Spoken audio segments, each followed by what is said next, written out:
Assalamualaikum warahmatullahi wabarakatuh. Waalaikumsalam warahmatullahi wabarakatuh. Alhamdulillah, kita semua masih diberikan rahmat oleh Allah Subhanahu wa Ta'ala, yaitu berupa kesehatan dan kita masih bisa bersama-sama hadir dalam forum Zoom ini atau forum Zoom File Study, walaupun tidak tatap muka ya, tapi tidak mengurangi rasa hormat kakak pada adik-adik sekalian.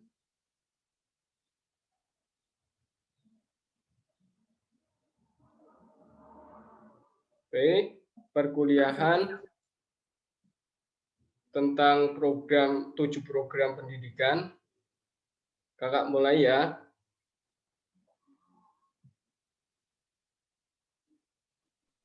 Iya, Kak.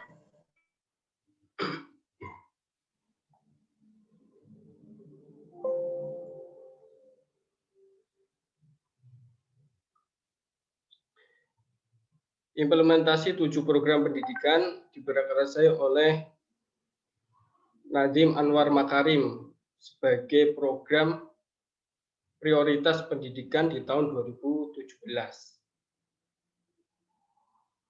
7 program tersebut, yang pertama yaitu program pembiayaan. Yang kedua yaitu digitalisasi sekolah. Yang ketiga, sekolah penggerak dan guru penggerak. Yang keempat, yaitu peningkatan kualitas kurikulum dan asesmen kompetensi minimum. Yang kelima, yaitu revitalisasi pendidikan vokasi. Yang keenam, kampus merdeka. Yang ketujuh, yaitu pemajuan budaya dan bahasa. Program pendidikan ini dicanangkan oleh Menteri Kemendikbud karena melihat keadaan pendidikan di Indonesia ini yang belum meningkat kualitasnya, sehingga memunculkan gagasan-gagasan baru dalam dunia pendidikan yang disebut dengan Merdeka Belajar.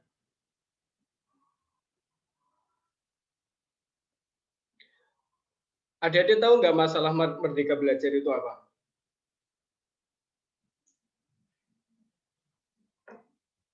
Merdeka Belajar yaitu suasana bahagia dalam belajar bagi memerdekakan bagi murid, kemerdekaan bagi guru, kemerdekaan bagi unit pelaksanaan, dan kemerdekaan bagi ekosistem pendidikan, serta berpartisipasi dalam memajukan pendidikan. Itu yang dinamakan Merdeka Belajar. Jadi kita dalam belajar itu tidak ada aspek penekanan. Yang ada kita mampu meningkatkan kualitas kompetensi kita di dunia pendidikan. Kita lihat program-program tersebut dari pembiayaan pendidikan. Fokus utama dalam pembiayaan pendidikan yaitu untuk mendapatkan pendidikan. Kalau ada kata-kata untuk mendapatkan pendidikan, pembiayaan untuk mendapatkan pendidikan, ini pasti yang diprioritaskan adalah siswa atau masyarakat. Yang pertama adanya Kartu Indonesia Pintar di sekolah maupun kuliah.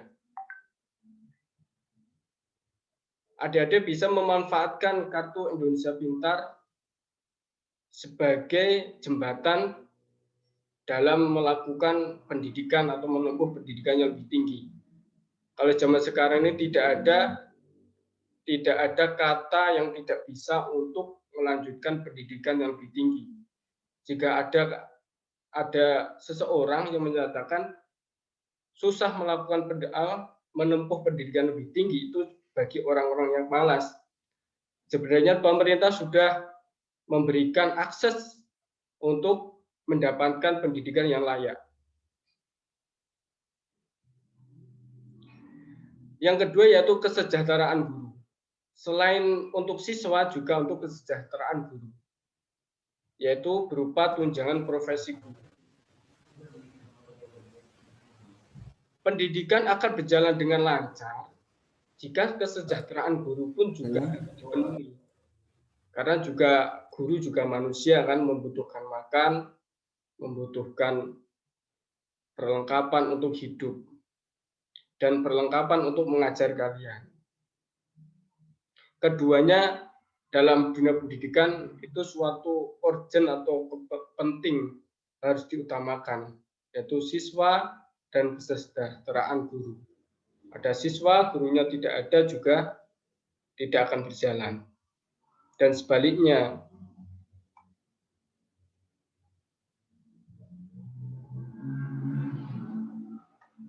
Selanjutnya,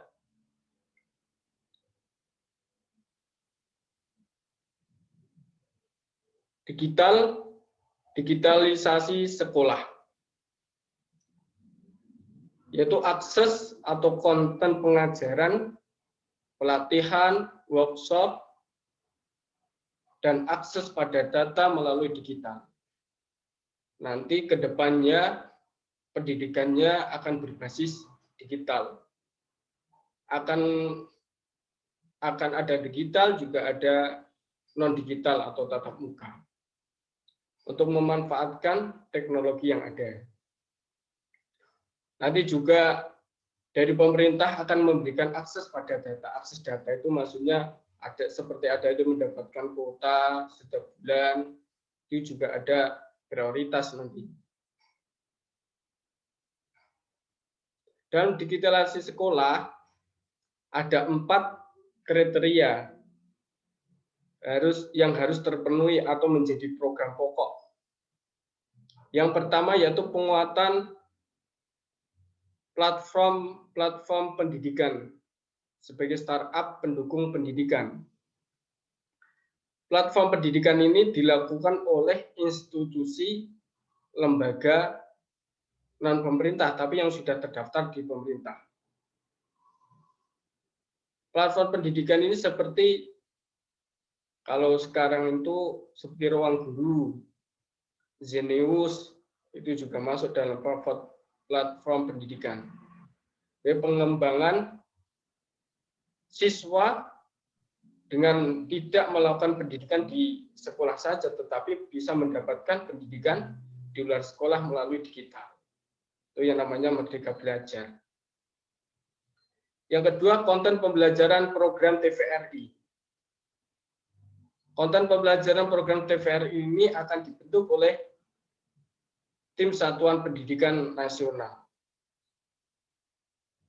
Tapi permasalahan yang ada dalam konten pembelajaran program TVRI ini biasanya itu kalau anak tidak digiring untuk digiring oleh gurunya untuk melihat konten-konten tersebut, biasanya anak melalaikan karena anak itu sukanya kalau dalam pembelajaran di kelas saja, di sekolahan saja tidak mau, apalagi menonton hal-hal pembelajaran.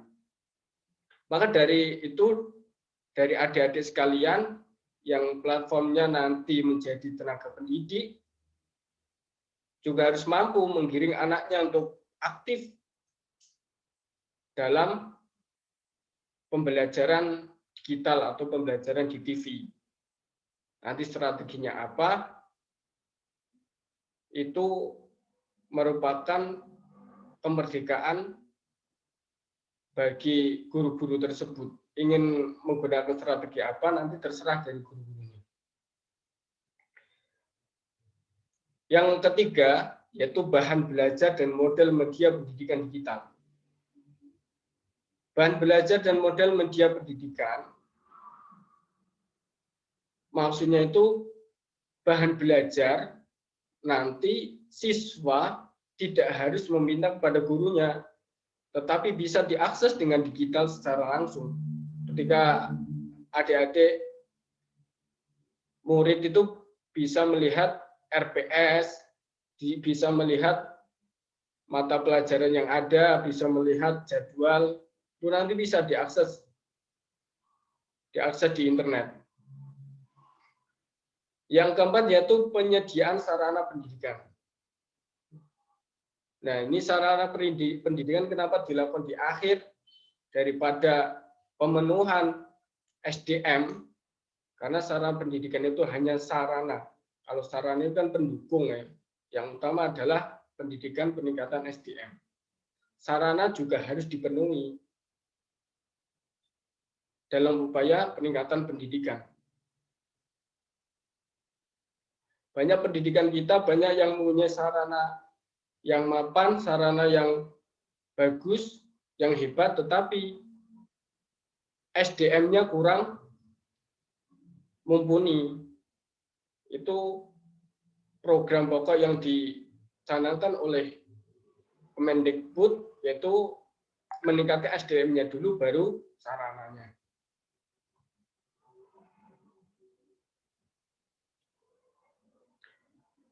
Yang selanjutnya yaitu sekolah penggerak dan guru penggerak. Maksudnya, guru di sekolahan sekarang ini harus sebagai penggerak dalam upaya peningkatan mutu, tidak monoton. Banyak guru-guru di era sekarang ini kan banyak guru yang monoton. Pengajarannya kurang kreatif, kurang inovatif. Nah, nanti adik-adik sekalian juga sebagai pengajar, dalam mengajar muridnya juga harus cari alternatif metode yang paling menarik untuk meningkatkan mutu pendidikannya siswa atau murid. Jangan sampai guru mengajar hanya untuk memenuhi kewajiban saja.